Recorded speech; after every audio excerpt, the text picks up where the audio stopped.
Well, this is that time of year where millions of people just feel sad. Yeah, it's a type of depression called seasonal affective disorder related to winter months and the cold and snowy conditions that come with it. Joining us is Dr. Joel Young, psychiatrist at Beaumont Health System in Royal Oak. Thank you for joining us, doctor. My pleasure. So does this hit right on target with the season? I mean, when does this depression start? Well, typically, seasonal affective disorder gets worse in the fall when the sun is sparse, the days are long, it's very dark outside, and people notice a certain pattern where they have more symptoms of depression this time of year. It typically gets better in the spring as the daylight appears again.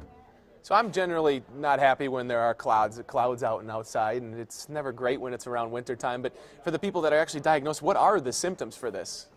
Right. Most of us crave the sunshine, but people with seasonal affective disorder have it worse. They have symptoms of depression where they feel sad, sometimes hopeless, quite anxious. They have a loss of interest in activities that they normally really enjoy doing. What's typical of a winter depression or a seasonal depression is weight gain and carbohydrate craving.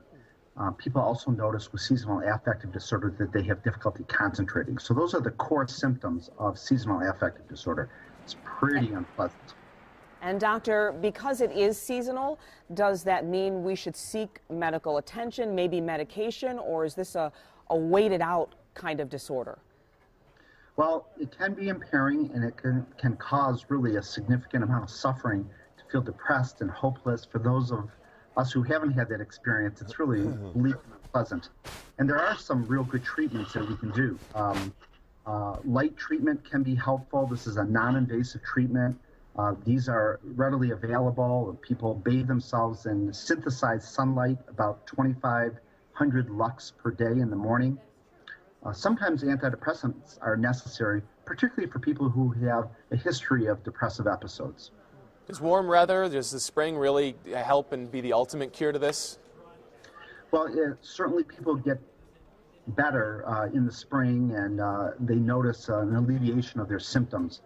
A lot of people have a baseline depression which gets worse in the winter, and they still need treatment in the spring, but clearly bathing yourself in sunlight is really a good treatment. But what I want to emphasize is this is not a minor issue. It's not just a sense of being mildly sad or bummed out. It's a deep sense of hopelessness, helplessness, sometimes suicidal ideations as well. So it sounds trite, but for those that suffer from SAD, it's not. And the bitter temperatures not helping, keeping everyone indoors, forcing everyone out of the fresh air. Dr. Young, thank you for joining us today. We really appreciate your time. It's been my pleasure.